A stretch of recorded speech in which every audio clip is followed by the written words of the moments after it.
les avancées importantes réalisées par le Maroc, spécialement dans les réformes, tant en matière de bonne gouvernance que sur le plan économique et social.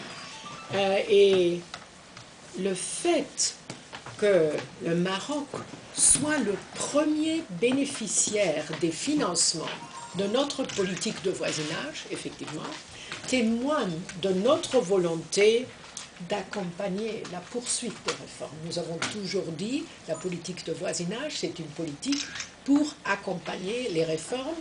Et si un pays fait plus de réformes, nous sommes prêts à faire aussi plus. Ça, c'est effectivement la politique qui a résulté dans le statut avancé dans nos relations avec votre pays. Et ça montre un peu la reconnaissance de l'importance des avancées réalisées par votre pays et aussi de son ambition réaffirmée d'ancrage européen ou d'ancrage avec cette politique.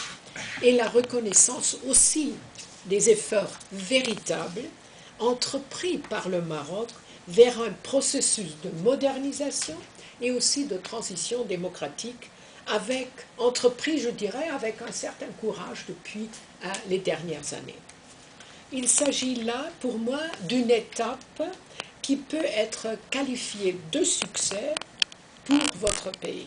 Et je crois que ça représente même un saut qualitatif pour nos relations bilatérales qui met le Maroc dans une situation, comme j'ai dit au début, d'avant-garde dans la politique de voisinage, parce qu'il y a tous les autres pays qui sont derrière, et spécialement dans le sud.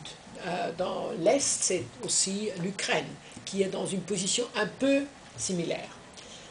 Alors, ce document du statut avancé, conjoint, parce que c'est un papier conjoint avec le Maroc, forme une feuille de route ambitieuse pour le renforcement de nos relations, qu'il convient maintenant aussi de décliner en actions concrètes. Parce que c'est ça, n'est-ce pas? Maintenant, on a la philosophie, on a la base, mais maintenant, il faut aller dans les détails, mais les détails qui sont très importants. Et là, qu'est-ce que ça prévoit? Ça prévoit 4 choses importantes. D'abord, un approfondissement de la coopération politique. Naturellement, c'est un dialogue politique beaucoup plus approfondi. Deuxièmement, c'est une intégration plus intense dans le marché intérieur européen sur la base spécialement d'un rapprochement réglementaire. Parce que, comme vous savez, ici on a des règles, on a des normes spécifiques. Ça va même pour des choses très techniques, les prises de charge, par exemple dans l'électricité, etc. Mais si on veut exporter, si on veut vendre au marché intérieur européen, il faut avoir les mêmes normes. Alors ça, c'est très important pour la partie législative, vraiment des normes, mais aussi pour la partie technique.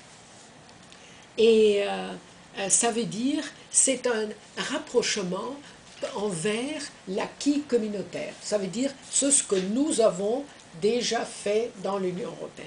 Après, troisièmement, c'est aussi une négociation pour un accord de libre-échange renforcé, où il y entre aussi des produits agricoles et des services. Et finalement, c'est un renforcement aussi de la coopération sectorielle. Ça peut être le secteur d'éducation, de transport, d'énergie, etc. Ça dépend justement de la volonté de votre pays.